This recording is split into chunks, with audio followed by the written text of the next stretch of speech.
Hi, I'm Superintendent of Schools, Dr. Bossert, and I'm so happy that you elected to take some time to enjoy some wonderful literature. Many members of our faculty, staff, and community will be having similar videos, so I hope you check on many of them. The book that I decided to read today is called A Fine, Fine School by Sharon Creech and illustrated by Harry Bliss. You will see that this book is about a very special principal whose name is Mr. Keene. And Mr. Keene and I have some ideas in common. So let's see how it works out. A fine, fine school.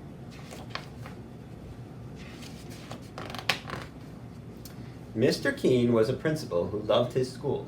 Every morning he strolled down the hallway and saw the children in their classes. He saw them learning shapes and colors and numbers and letters. He saw them reading and writing and drawing and painting. He saw them making dinosaurs and forts and pyramids. Oh, he would say, aren't these fine children? Aren't these fine teachers? Isn't this a fine, fine school?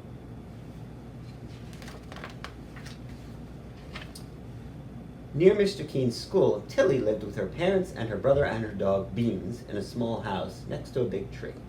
On Mondays and Tuesdays and Wednesdays and Thursdays and Fridays, Tilly went off to school.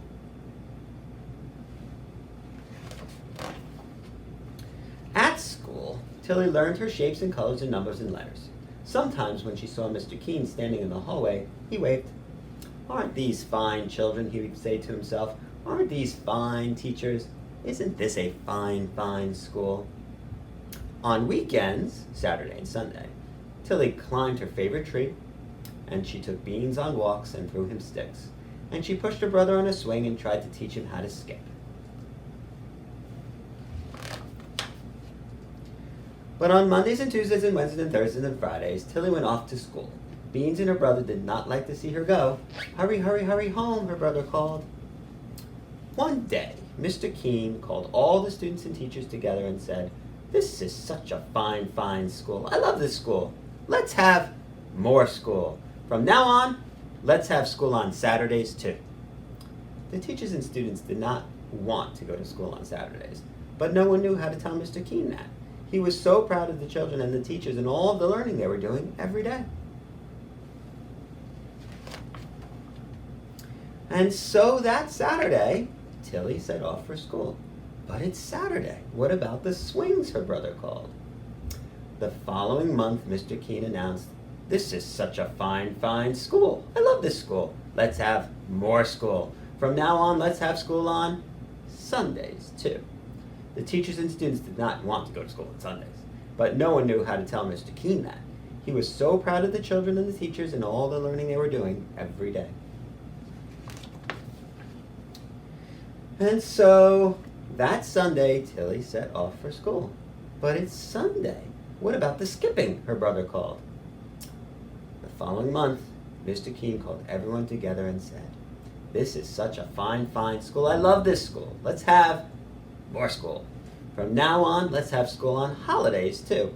On Easter and Ramadan and Thanksgiving and Christmas and Hanukkah and all of the other holidays on the calendar."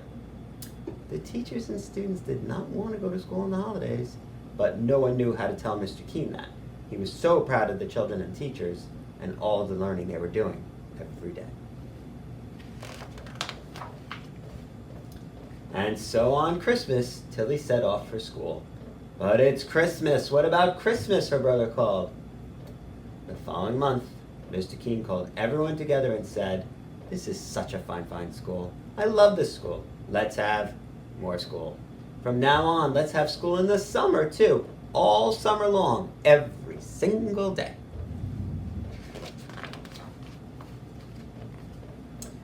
"How much will he learn?" he said.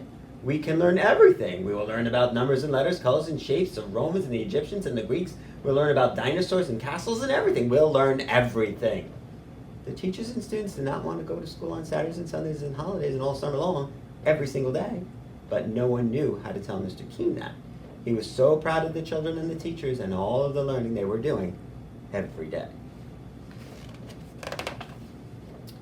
And so on the first day of summer, Tilly set off for school.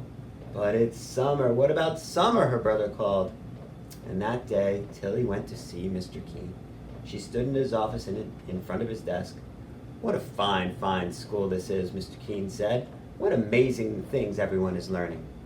"Yes," Tilly said, "we certainly are learning some amazing things." "A fine, fine school," Mr. Keene said. "But," Tilly said, "not everyone is learning." "What?" Mr. Keene said. He looked very worried. Who isn't learning? Tell me, and I will see them, and I will help them learn." "My dog Beans hasn't learned how to sit," Tilly said, "and he hasn't learned to jump over the creek." "Oh," Mr. Keene said. "And my little brother, he hasn't learned how to swing or skip." "Oh," Mr. Keene said. "And I," she said. "But you go to school," Mr. Keene said, "to our fine, fine school." "True," Tilly said, "but I haven't learned how to climb very high in my tree, and I haven't learned how to sit in my tree for a whole hour." "Oh," Mr. Keene said. That day, Mr. Keene walked up and down the halls looking at the children and the teachers. Up and down he walked, up and down, up and down. The next morning, Mr. Keene called everyone together. The children and the teachers were very worried. Mr. Keene said, "This is a fine, fine school with fine, fine children and fine, fine teachers. But not everyone is learning." The teachers and the children were very, very worried. Mr. Keene said, "There are dogs who need to learn how to sit and how to jump creeks." What did he mean? How was he going to make their dogs come to school? "There are little brothers and sisters who need to learn how to swing and how to skip." What did he mean? Was he going to make younger brothers and sisters come to school too? The children and the teachers were very worried. "And all of you, the children, the teachers, you need to learn how to climb a tree and how to sit in it for an hour," Mr. Keene said. The children and the teachers were very worried. "And so from now on, we will not have school on Saturdays or Sundays or holidays or in the summer." A huge, enormous, roaring cheer soared up from the ceiling and floated out the window, so everyone in the town heard the fine, fine children and the fine, fine teachers shout, "Fine, fine, fine."